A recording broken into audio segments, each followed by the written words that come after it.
Salut à tous, j'espère que vous allez bien, c'est Romain et on se retrouve ce soir pour débriefer ce match absolument incroyable dans la lignée de tous les autres depuis 2 mois. On est vraiment dans une période complètement dingue.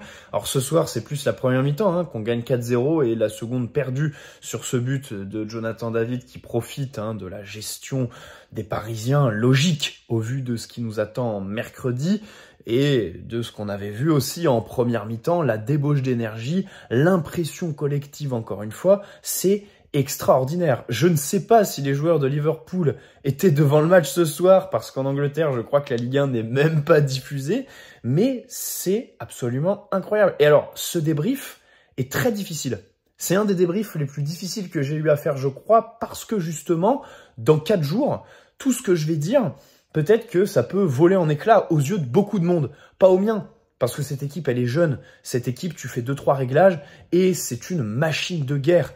Quoi qu'il arrive face à Liverpool, ce sera voilà une des doubles confrontations, déjà que j'attends le plus, sur laquelle je suis le plus confiant, et où, alors à voir évidemment en fonction du scénario, où potentiellement on aura le moins de regrets parce que des perspectives d'avenir comme jamais on en a eu sous l'RQSI. Et pour revenir sur le match de ce soir, le plaisir, l'impression collective laissée, les dynamiques individuelles, on va le dire aussi. Voilà, il y a des joueurs qui sont en pleine bourre. Est-ce que cette équipe n'est pas en train de détrôner le PSG de Blanc, celui de Thomas Tuchel aussi pour certaines personnes, pour le titre tout simplement d'équipe la plus plaisante, l'équipe la plus forte, celle qui écrase tout le monde. Voilà. Est-ce qu'on n'est pas face au meilleur PSG sous QSI dans le jeu? Je me posais vraiment la question en première mi-temps parce que ce qui s'est passé ce soir, c'est fou. Alors, les Lillois ont beaucoup fait tourner. C'est vrai qu'ils arrivent surtout avec 5 défenseurs, 4 milieux dont 3 numéros 6, un attaquant qui plus est, pas de Jonathan David. Donc, bon, ça biaise un peu le truc. Mais c'est quand même une équipe top 8 Ligue des Champions. Et un match que j'attendais vraiment. Honnêtement, on est sur une super dynamique et tout ça. Je m'attendais pas à ce qu'on mène aussi rapidement, aussi outrageusement surtout. Barcola, 6e minute, le but est fantastique, surtout qu'il a une très belle occasion juste avant sur une superbe action avec João Neves. Le but de Barcola qui fait très plaisir parce que tu vois des joueurs en fait dans des registres qu'ils n'avaient pas il y a quelques mois. Barcola sur les seconds ballons comme ça au deuxième poteau, bon, il suivait pas trop sur la période automnale. D'ailleurs, c'est son 2e but seulement en 2025 en Ligue 1. Il a marqué que contre Lens en janvier. Du coup, voilà, là, il a remarqué, parce que j'y pensais, au vu des 3 triplés de Biarritz du côté de Monaco, je me suis dit, mais Barcola va se faire doubler à ce rythme. Dembélé a du souci à se faire aussi pour le titre de top scorer, comme ils aiment l'appeler. Donc voilà, Barcola qui marque. Marquinhos qui double la liste, pareil. Marquinhos qui met un but de la tête, on l'a pas vu depuis quand? À Arsenal, en octobre, il prend la transversale. Contre Nice, pareil, il prend la transversale. On disait tout le temps qu'il était moins tranchant sur les ballons qu'il avait sur corner et tout ça. Là, boum, c'est sur un centre. Désiré Doué, si je dis pas de bêtises. Et c'est magnifique. Voilà. Le 3e, Dembélé, sur cette action où Ramos garde bien le ballon. Ensuite, ça tourne un tout petit peu. Et puis, João Neves passe D pour Dembélé. Et que dire de celui de Désiré Doué? Voilà, ce genre de frappe exceptionnelle où le pied d'appui est ancré dans le sol.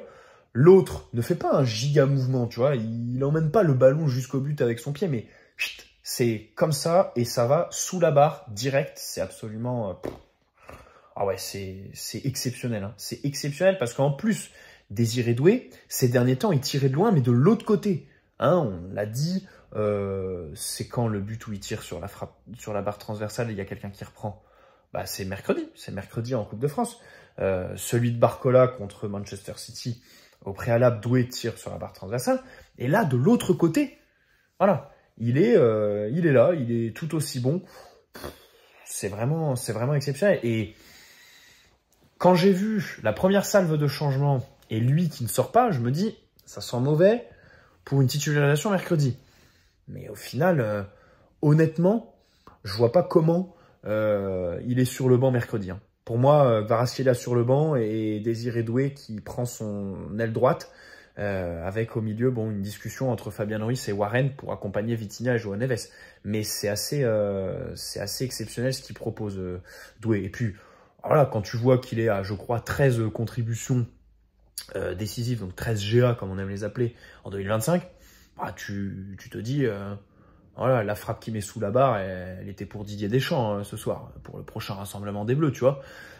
Moi, j'aimerais parler de Luis Enrique aussi, parce que on est quand même dans un pays où il y a 3 jours, sur RMC, dans l'émission probablement la plus écoutée sur le foot, on a le journaliste le plus connu qui nous disait le PSG de Luis Enrique, c'est un 4-3-3 très classique avec chacun à sa place. Voilà.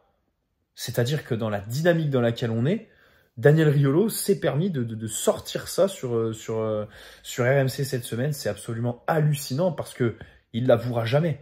Mais Luis Enrique, évidemment qu'on n'a rien compris, comme le titre de sa série. Évidemment qu'on n'a rien compris à sa tactique et qu'il faut le laisser faire. Parce que là, c'est exceptionnel. Alors, il y en a qui aiment dire, oui, on n'a pas changé de tactique depuis le début de saison, on a juste eu la chance, on a juste la chance avec nous maintenant, des joueurs voilà, qui se sont libérés devant le but, mais Luis Enrique n'a rien changé, Luis Enrique n'a pas mis d'eau dans son vin, c'est la même chose avec de la réussite.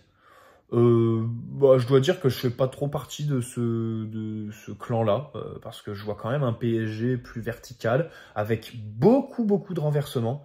Hein. Dembélé ce soir en fait pas mal, notamment en première mi-temps. Vitinha, João Neves en font beaucoup plus qu'en première partie de saison. Une prise de profondeur accrue, complet. Voilà, des transitions rapides beaucoup plus fréquentes. Et des positions de frappe qui sont quand même différentes de la première partie de saison. Ce soir, à part le but de Doué, ils sont tous à 5-6 mètres du but, tu vois. C'est très proche. Alors qu'avant, on peinait quand même à marquer d'aussi près. On marquait de loin, on allait dans la surface et on faisait un centre en retrait, point de pénalty, et ça marquait. Mais là, c'est vrai qu'on a des positions de tir qui sont différentes, beaucoup plus qualitatives évidemment, parce que plus proche du but, plus axial, tout ce que tu veux. Et ça donne ce rendu absolument incroyable, le match de ce soir, au-delà de la tactique, la gestion humaine. À 4 jours d'un match de Ligue des Champions, faire ça, c'est incroyable. Le répéter tous les week-ends, c'est dingue. Et on posera une question juste après. Mais avant, j'aimerais souligner le fait que Luis Enrique donne sa compo qu'1 heure avant le match. Et que Luis Enrique, à chaque fois pendant les mercatos, il nous dit « Je veux doubler les postes, je veux de la concurrence ». Et c'est pour ça que ce soir, les mecs, ils s'arrachent. Parce que la compo, ils vont pas la connaître avant mercredi, 20h. Enfin, peut-être un peu avant quand même. Discussion, je pense qu'il doit le faire aux alentours de 18h. Mais tout ça pour dire que les postes ne sont pas acquis. Tu vois, un Barcola, par exemple, un Désiré Doué, tout le monde tout le monde a en tête, en fait, un moment où il a été mis sur le banc. Genre, voilà, João Neves, au début, il était sur le banc en Ligue des Champions. Dembélé, alors, c'était aussi pour raison disciplinaire, mais il est sorti du 11 contre Arsenal. Donc, c'est vrai que cette gestion humaine marche à merveille. Évidemment que ça joue sur le match qu'on fait ce soir. La première mi-temps, la débauche d'énergie, c'est absolument incroyable. Le pressing de tous les instants, dingue. Et maintenant, je vais poser une vraie question. Mais c'est ce que je disais en début de débrief. Le truc, c'est que dans 4 jours, tout peut s'écrouler. Enfin, pas s'écrouler, mais c'est difficile de juger maintenant. Mais est-ce qu'on ne serait pas la meilleure équipe d'Europe en 2025 ? Je pose la question. En matière de régularité, on répète tous les 3 jours la même performance, quoi. C'est 4 minimum, depuis 2 mois. C'est exceptionnel. Il n'y a que Saint-Etienne et Lens qui n'ont pas pris le tarif. Et Monaco, allez, c'était le premier match, on a gagné 1-0 à la toute fin. Match nul à Reims. Mais en Ligue des Champions, Stuttgart, les mecs, ils disent c'est une des équipes les plus intenses que j'ai eu à jouer de ma vie. 4 à Manchester City. Brest, 10-0 sur les 2 matchs. Et à chaque fois, c'est-à-dire c'est cette capacité à répéter tous les 3 jours. Moi, déjà, il n'y a personne qui fait ça en Europe. Et ensuite, dans l'expression collective. Honnêtement, je sais pas s'il y a meilleur. Honnêtement, hein. Évidemment, Liverpool, c'est une équipe sûrement plus talentueuse, avec des joueurs capables de faire des différences dans des contextes défavorables et tout ça. Ok. C'est une équipe plus mature, évidemment, parce que Arne Slot, il surfe aussi sur ce qu'avait installé Klopp depuis des années, donc évidemment un modèle pour nous, hein, qui sommes en train de mener un projet un peu similaire avec Luis Enrique. Donc une équipe plus expérimentée, et encore, l'entraîneur Arne Slot, je crois que ce sera son premier match à élimination directe en Ligue des Champions. Mais voilà, une équipe plus talentueuse, plus mature et expérimentée, à n'en pas douter. Une anglaise, faut aussi le souligner, mais dans l'expression collective, honnêtement, on est sûrement meilleur. On est sûrement meilleur. Et c'est pour ça qu'on peut avoir confiance. On peut être en confiance avant ce match aller. Évidemment que la confrontation va se jouer mercredi, les gars, hein. Il faut absolument gagner ce match si on veut passer, prendre l'avantage le plus grand mercredi, parce que pour se faciliter la tâche à Anfield, parce que le déplacement va être très dur. Et quand je voyais Lille qui, quand ils avaient le ballon en première mi-temps, faisait n'importe quoi, je me disais, bon, Liverpool, ça va être autre chose en contre. C'est ce qui me fait le plus peur. C'est les transitions de Liverpool. Parce que au parc mercredi, je vois quand même le PSG avoir le ballon, imprimer le rythme, le jeu et tout ça, mais quand ils vont récupérer, ça va être très dur. Ça va être très dur et c'est là, enfin, pour moi, c'est le principal enjeu. Gérer les transitions défensives. Si tu arrives vraiment à annihiler, pas te faire prendre comme un bleu en profondeur et leur ouvrir l'axe du but en 3 passes, tu auras déjà fait quand même beaucoup du travail. Donc c'est ça qui me fait vraiment le plus peur pour mercredi. Mais pour le reste, c'est vrai qu'on est absolument, on est extraordinaire. Donc c'est vrai que ce soir, voilà, on assiste à un match, que voulez-vous, c'est toujours les mêmes débriefs en fait là, hein. On énumère les buts et on fait que des superlatifs parce que vraiment tout le monde est vraiment bon, quoi. Alors Ramos, c'est vrai, ne marque pas sur sa titularisation. Walid Acharchour le disait au micro de DAZN. D'ailleurs, DAZN, tiens, Julien Brun, qui se plaint des chants au parc, quand il chantait les rats, parce qu'il y a eu une intervention du speaker pour les rats. Bon, alors déjà, allez, les trucs quand ça parle des mères et les chants homophobes, évidemment, tout ça, aucun problème. Voilà, aucun problème à ce qu'il y ait intervention du speaker, à ce qu'on dénonce et tout ça. Mais les rats, honnêtement, le chant, dans la boue, il y a les rats, dans les égouts, les rats. Bon, ça va à un moment donné. Et puis surtout, Julien Brun, moi je l'aime bien, mais le week-end dernier à Lyon, là, pas un mot sur Barcola qui se faisait insulter toute son arbre généalogique sur tout le match, dès qu'il touchait le ballon, quoi. Voilà. Donc le 2 poids 2 mesures, et puis pareil, hein, le speaker à Lyon, on l'a pas du tout entendu pour calmer quand ça parlait de Nasser, de Hakimi, de Barcola et tout ça, quoi. Voilà. Donc le 2 poids 2 mesures, évidemment.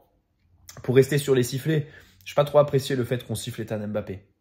En vrai, on sait qu'il aime le club, qu'il voulait rester et qu'il a été poussé à partir à cause de la guerre entre son frère et le club, quoi. À la limite, s'il y en a un sifflé, s'il y en avait, puisqu'il était là, on aurait pu le siffler, hein. Mais on a préféré. À l'époque, il faisait des banderoles. Ils allaient faire les barbecues avec lui et tout ça, et courbette à Kylian. Et maintenant, ça siffle Ethan. Honnêtement, je comprends pas trop. Le gamin, il a rien demandé du tout. Tout le monde le sait que c'est voilà un joueur talentueux déjà, pas que le frère d'eux. Voilà, et en plus, il a failli nous mettre un but et que il a été poussé voilà au départ, tout simplement, à cause de la guerre entre son frère et Nasser. On va pas revenir là-dessus. Mais lui, il y est pour rien. Honnêtement, il y est pour rien, Ethan. Bref. Donc, un match encore une fois exceptionnel. Désiré Doué, la percussion, la capacité à aller chercher, dribbler, et puis cette frappe incroyable. Barcola, le début de match, hein. Barcola, le début de match est vraiment très bon. Ce que j'adore sur le but qu'il met, c'est que 30 secondes avant, sur la même action, au début de l'action, João Neves lui dit « Mets-toi demi-espace et moi, je mange la ligne. » En fait. Donc, ils échangent. Et c'est João Neves qui lui dit. Et au final, ben, ça paye, puisque Barcola est là. Si Barcola était resté longue ligne, je pense pas qu'il aurait été en position de frapper. Et si c'était João Neves, du coup, demi-espace, je pense pas qu'il se serait projeté autant dans la surface. Donc, cette indication de João Neves a été très importante. Et je dis ça parce que ça fait vraiment plusieurs fois qu'on le voit parler sur le terrain et prendre cette dimension, en fait, de leader par la parole, de relais aussi, des consignes de Luis Enrique. Donc ce petit, mais... Enfin, moi j'aimerais rendre hommage à João Neves, c'est pas forcément le match pour le faire, parce que bah, y en a d'autres qui ont été bons, mais en fait c'est vrai que ce soir, c'est le match collectif par excellence. Vraiment, il y en a... Il y a pas... Enfin, ils ont tous été bons, et en fait, il y en a aucun qui sort vraiment du lot, tu vois. Mais João Neves, punaise, la toute première action avec Barcola, la talonnade, la passe D pour Dembélé, c'est bien, c'est sa 6e en Ligue 1 parce que il se fait un peu doubler là au classement des passeurs en Ligue 1, Joao. D'ailleurs, il s'est fait doubler par Barcola. Barcola qui a perdu plein de places au classement des buteurs, mais qui en a gagné au classement des passeurs parce qu'il est à 6 en Ligue 1. Et je crois que toute compétition confondue en 2025, c'est 9 passes D Barcola. Donc c'est quand même assez exceptionnel. Et 11 sur la saison, je crois. Avec du coup maintenant 17 buts, puisqu'il a marqué ce soir. Donc c'est exceptionnel. Mais Joao Neves, voilà, les projections, les récupérations, comme je l'ai dit, leader par la parole, enfin, tu te dis, on peut même plus parler de progression là. Il y a quoi à progresser en fait? Il y a quoi à faire maintenant? On va où? On est vraiment au sommet de son art. Quel crack, mais quel crack! Et honnêtement, il y a eu un article sur la prolongation de Luis Campos cet après-midi. Et en fait, tout de suite, j'ai tout de suite pensé à João Neves. Je crois vraiment que c'est le recrutement, mon recrutement préféré sous Luis Campos, quoi. C'est incroyable. Ce garçon est vraiment extraordinaire. Vraiment. Donc, merci Luis Campos pour ça. On rappelle, hein, 2 fois moins que la clause libératoire qui était à 120 millions. Benfica aussi, club ami, évidemment. Fabien Ruiz fait une grosse mi-temps. Fabien Ruiz, il fait une grosse mi-temps. Sur un but, il est un peu impliqué parce que il monte un peu et il fait la passe vers l'avant. Voilà, il est là. Techniquement, il est assez sûr. Et puis, bon, en fait, il n'y a même pas d'aspect défensif. Attends, la première mi-temps, les stats, c'est quoi? C'est 2,24 expected goals. C'est n'importe quoi. En une mi-temps, c'est du délire. 17 tirs, 8 ou 9 cadrés. Et du côté de Lille, 0,00 expected goals. Parce que 0 tir, 0 cadré. Et encore, la petite ombre, c'est qu'on n'était que à 58-42 en possession. Mais vraiment, le tableau des statistiques, c'est extraordinaire. C'est vraiment extraordinaire. Donc voilà, Fabien Ruiz qui fait un bon match. À voir s'il sera titulaire mercredi contre Liverpool, hein, parce que Warren rentre. On va voir. Il fait une bonne sortie de balle en fin de match. Donnarumma aussi en fin de match, il y a un moment où on se fait un peu presser par Lille. Alors il y a eu un premier, où avec Marquinhos, bon c'était un peu limite là, ils étaient le long de la ligne de corner machin. Et un deuxième en fin de match où il envoie un ballon claqué, mais c'est sur Lee je crois, c'est pas sur Warren. Je me dis, ah ouais, pas mal le long ballon de Gigio.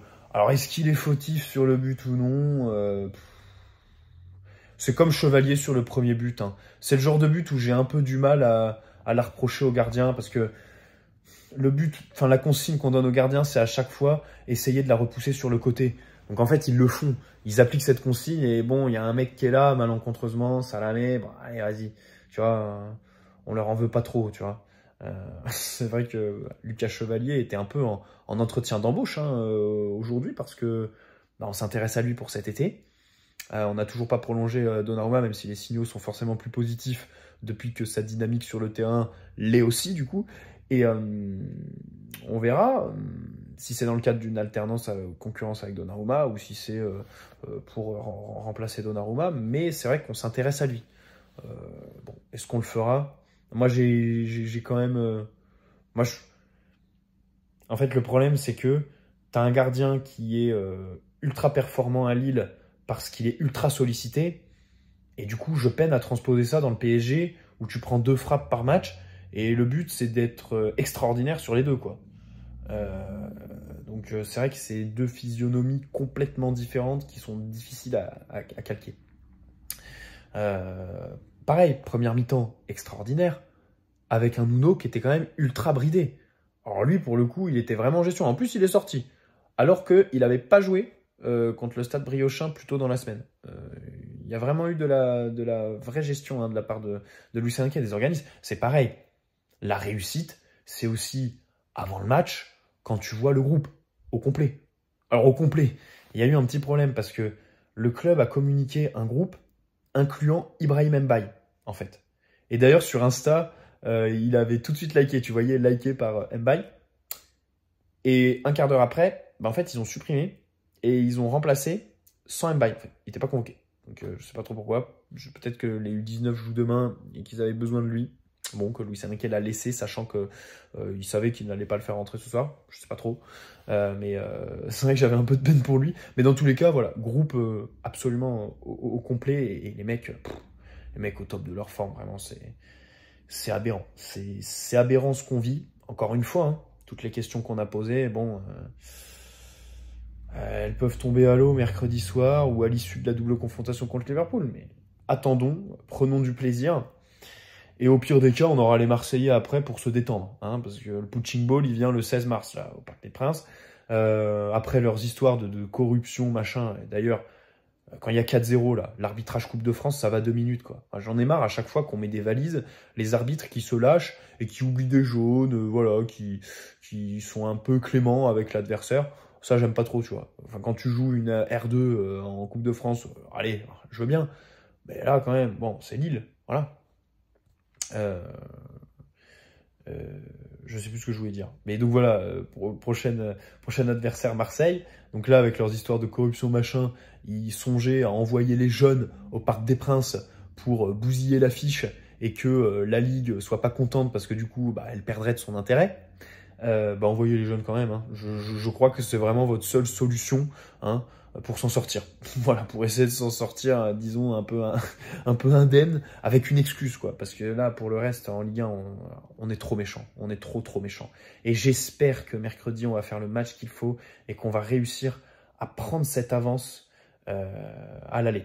Vraiment. Hein. Alors, on l'a fait l'année dernière contre la Real Sociedad, hein, puis contre Brest. Mais c'est vrai que sur les gros matchs, par exemple, bah, Barcelone, on ne prend pas l'avantage. Dortmund, on ne prend pas l'avantage à l'aller. Sur la phase aller des phases de poule, bon, on perd à Newcastle contre une Anglaise. C'est vrai que ça ne réussit pas trop les Anglaises, mais on va voir.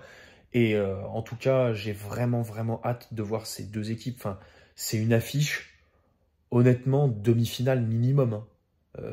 Au vu de la dynamique des deux, quel choc, mais quel choc. Mais c'est pour ça que c'est la meilleure des compétitions. Et franchement, je vais y penser jusqu'à mercredi, c'est extraordinaire. Alors on se retrouve demain ou après-demain, je ne sais pas encore, pour du coup parler de ce match. Oh, ça va être dingue, j'y pense déjà. C'est dommage que les prix soient exorbitants au parc, mais bon, c'est comme ça, c'est la vie, parce que on va se régaler. On va vraiment se régaler. Et quelle régalade d'ailleurs de faire ça juste avant un match de Ligue des Champions. 4-0 à la mi-temps. C'est un luxe.